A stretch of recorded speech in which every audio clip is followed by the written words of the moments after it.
Welcome back to a bit Gamey and another history video. This is on the Dark Ages, or what's called the Dark Ages.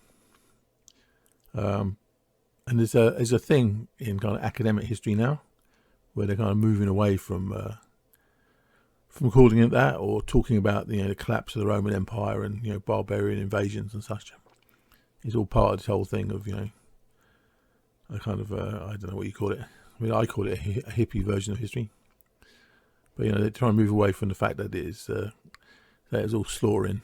It's more of a kind of pots not people. The what it's called, or what it was called originally, this kind of movement was pots not people. The idea that cultures changed and pottery changed because there's like trade links and stuff, and some tribe had one kind of pottery, and they traded with it, and that's why their pottery ended up being somewhere else. Man, it's not true. It's all slaughter. It's just tribes migrating from a horrible land to nice land, and they slaughter everyone and take over. And that's the history of it. And it's and so this drift towards trying to pretend it wasn't like that. It's just it's just kind of stupid and wrong. But anyway. Yeah, so like I say, tribes migrate, they take some land, slaughter everyone, and it comes their land. It's basically kind of a game of pass the parcel, where there's just this long stream of migrating and slaughtering, and then whoever ends up being the last one to do the slaughtering, that becomes their homeland. They become indigenous, and it's like this been like that everywhere really. I mean, even the Eskimos, they're like the third or fourth culture living in that part of the world, and you think somewhere like that, and no one was going to fight over that, but they do, and part sometimes because they're getting pushed out for somewhere nice. You get a tribe living somewhere nice, and they get pushed out of it by somebody else, and so they go to somewhere a bit more rubbish, and then they get pushed out of that by somebody else, and then they end up in the Arctic, killing whatever Dorset culture, what it was called, and becoming Eskimos. So it's basically the history of everywhere. And the only places where it wasn't like that are places that were so crap nobody wanted them. Some horrible swamp somewhere. The people live in some horrible swamp.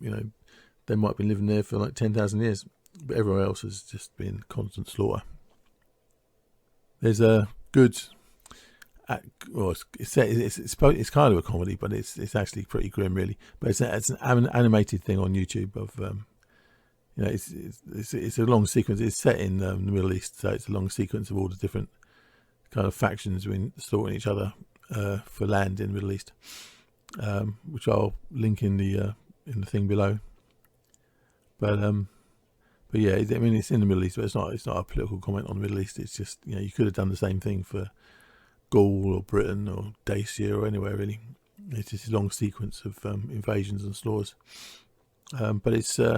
I say it sums it up much better, I think, than anything you could say. It's like a 7-minute animated thing.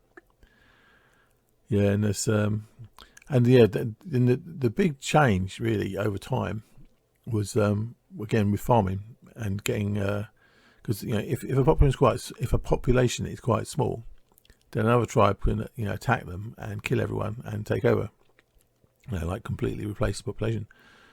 But when the populations get really big, like after farming takes off in a place and the population gets really big, a lot of time the people doing the invading aren't as numerous as the people they're invading. Again, there's this kind of barbarian civilized sort of split, where the barbarians tend to come from land which doesn't produce not much food, so they tend to be smaller but fiercer. And they'll when they invade, when invasions like that, it'll quite often be what they call elite replacement, where there's a big battle, and then the invaders kill off the aristocracy and take over as the new aristocracy. And like places like China have had that for a long time, because they had farming for a very long time, and the population got big very quickly, or relatively quickly. So you get I won't say constant but recurring invasions from the steppe, like the Mongols, and they'll go in and they'll kill off the aristocracy and take over as the top 10%. Similar to like the Norman conquest of Britain. By the time the Norman conquest had happened, the population had got big enough that it was too difficult to slaughter everyone. So they just killed off the aristocrats and take over as the new aristocracy. So that's the big shift historically. It's not, so it's that people got nicer. Is that the population got too big to kill, and so you just got elite replacement instead. So anyway, so that's the general gist when they try pretending that the Dark Ages didn't happen. But there is a point to it. I mean, say the dominant drive to it is kind of, you could call it political, but it's it's kind of, I'd say it's a soft-hearted version of history. But they do there is one point that they do have when looking at the why it's called the Dark Ages, because it wasn't in a lot. It's Dark Ages. There was a Dark Age in parts of Europe and not elsewhere, and so there is a half a point to their objection to the use of the word Dark Ages. So anyway, in the context of what I'm talking about, it is the Dark Ages in Europe and the Barbarian Invasions. So this is one of the points. They don't like saying barbarians anymore because connotations. But I mean, I'm descended from them, so I don't care. Yeah, and they were barbarians. It's simple as that. And barbarians in the context of what I'm talking about, or my definition of barbarian, which is people who don't grow enough food to support cities. That's my definition of civilization: is people who produce enough food to support cities or towns and cities. And the barbarians are the people who don't, because they're living in a place which isn't fertile enough. Basically, it's simple as that. And the big difference, you've got the civilized people. There's more of them. They've got better equipment, but are less fierce. And the barbarians have less people and less gear, but they're more fierce. And these are these people that the barbarian invasions that hit the Roman Empire. So you got Jutes, which I think is another way of saying Geats. Actually, in Beowulf, you got Jutland, so you get Jutes. But if you imagine the J as a G, it's pronounced as a Giat or Giat. And with the translation, so I think the Jutes were the same as the Geats in Beowulf. From that part of northern Denmark. But that's a separate thing. So anyway, you got the people from Denmark, northern Germany, and along the coast, Franks, Saxons, Angles, Jutes, etc. So they went to Britain. You got the Franks going into France, and the Goths apparently up near the Baltic. They've gone on a mega journey north of the Carpathians to there, and then you've got going down into Greece and around, and into Rome, and then finally onto Spain. And you've got Burgundians going into that part of France, the eastern part of France, Lombards going into Italy, Vandals going on another mega trek all the way through Spain, and then into North Africa, and starting a little pirate kingdom. And then people actually sacking Rome in 450.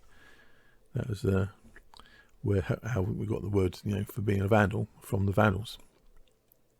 So he said this, the barbarian invasions happened. They were barbarians. And it did involve lots of slaughtering. But the question is, does that count? Or what does that count as a Dark Age? Why was that a Dark Age?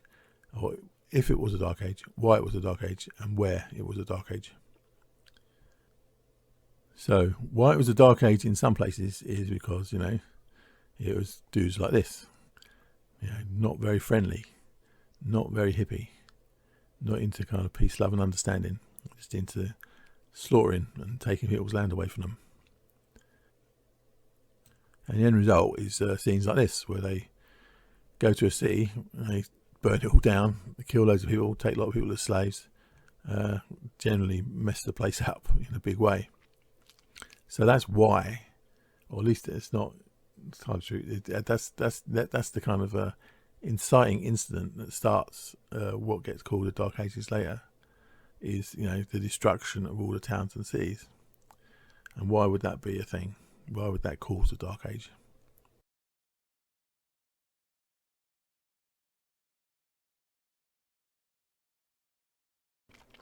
So why would the barbarian invasions coming into the Roman Empire and burning down all the cities lead to a Dark Age? And I think the underlying reason goes back to this image of the floristic regions. It's my pet theory. that civilization requires a food surplus, and that food surplus is what supports towns and cities. And the thing about in this period, the Atlantic region and the Central European region didn't produce enough food to support towns and cities. So that whole northern half of the Roman Empire was kind of artificial. I mean, the Romans needed to support the legions on the frontiers. So they needed roads, they needed food supplies, they needed administrative structure across Europe to support the legions on the frontier. So it's kind of artificial in the north of Europe. It's basically a barbarian territory with a layer of civilization over the top. So when the barbarians invaded and burned down all the cities in that northern part, and burned down the cities everywhere basically, and attacked Rome and knocked over the Roman Empire, in those northern European regions, there wasn't a food surplus to restart the cities, restart the towns and cities. Once they were all burned down and slaughtered, there was no reason for them to grow back again, because there wasn't the Roman Empire behind it subsidising it. It's a bit like in modern era where you've got Americans having this whole infrastructure built to support military units in, say, Syria or Afghanistan or whatever. And once that's no longer there, once it's not, that kind of artificial support isn't there, then the place just reverts back to how it was before. And that's what happened in Northern Europe, in my opinion. So there was a dark age in Northern Europe because they didn't have a food surplus. But it didn't quite happen the same way in the Mediterranean region, because the Mediterranean region did produce a surplus. So in that case, the barbarians did come along. They did burn down all the cities and do all that stuff and replace the elite and knock over the Roman Empire. But because those regions did produce a food surplus, the town just grew back again. The farmers were still producing a surplus. So all the potters and wagon makers and carpenters or whatever, it still made sense for them to go and live in a town nearby, in some kind of central spot. And so towns, cities and trade restarted automatically in the Mediterranean regions, or at least in the Western Mediterranean, because they say the Eastern Mediterranean, they managed to fend off the northern barbarians mostly. So there was a dark age in terms of things going backwards, because even though it was artificial, the level of civilization in Northern Europe did go backwards, because they couldn't maintain what the Romans had maintained. But it was more of a dark blip in the Western Med. A dark fortnight or a dark year, or however long it lasted, 20 years, however long it took for the cities to grow back naturally. So it was a dark age in Northern Europe, but a sort of dark fortnight in the Western Med. And this is the thing. I call it hippie. It's not really. That's because I'm old. Because hippie is a bit of an outdated term. But the way academics, there's another word. There's a Chinese. They've got a word for Westerners who are guilty about everything. Baizu or something like that. I don't know. I'm probably not pronouncing it right. But they got this Baizu attitude where they're trying to pretend that everything was all sweetness and light in the past, and it wasn't just all about tribes slaughtering each other. And so there's that aspect. But so there was a dark age, but the point that the Baizu have is that it wasn't a dark age everywhere. It was a dark age in Northwest Europe, and North Europe really, and it wasn't everywhere. So it was in the Western Mediterranean, it was a dark blip before before it sort of segues into early medieval. And in the eastern half of the Mediterranean, it was the Byzantine half of the Roman Empire just carried on. I mean, it carried on until the 1450s, when it was finally finished off by the Turks. But yeah, so if you think about it in terms of put numbers to the years, you say in Britain it was like Dark Age from 400 AD, say, to the Norman Conquest. Because in Britain it started, before the fall of Rome, because the Roman legions had abandoned Britain before Rome fell. So it was earlier than that, and so yeah. So if you pick up a date like 600 AD, then in Britain that's definitely slap bang in the middle of the Dark Age. But in the Western Med, at least along the more coastal areas or southern France, places like that, Italy, it's more 600 AD. It's probably gone to early medieval. It's not really a Dark Age at all. And in the Eastern Med with the Byzantines, they just carried on before. It's still basically Roman Empire still carried on. So say the Byzantines are wrong in trying to soften history. There was the Dark Age, but they're correct in that it's only a Dark Age in Northern Europe and in the Mediterranean region and elsewhere. Like in India or whatever, didn't have a Dark Age because of the collapse of the Roman Empire. China didn't. So it's a region. So the Dark Age is a regional specific term rather than a temporal or time term. So say the British Army or Anglo-Saxon army in 600 AD is a Dark Age army, whereas the Byzantine army in 600 AD is just a later Roman army. So that's the thing really. It's a regional term, regional specific term, and the Northern Europe gradually became went from Dark Age to early medieval. Gradually as farming improved and spread north. So I don't know, France or whatever you call that left the Dark Age in say 800 AD. I'm just semi-random numbers. Britain and Germany not till a bit later, like 1000 AD or around that sort of time period. Generally speaking. So yes, that's I think it's the whys and the wherefores. Was there a Dark Age? Yes. Why was there a Dark Age? Because the barbarians burned all the cities down. Why was it not everywhere? Because places that produced enough food surplus, the cities grew back again. And the places where there wasn't enough food surplus, they didn't. So, they carried on, they went back to being barbarians until farming improved. So that's my theory.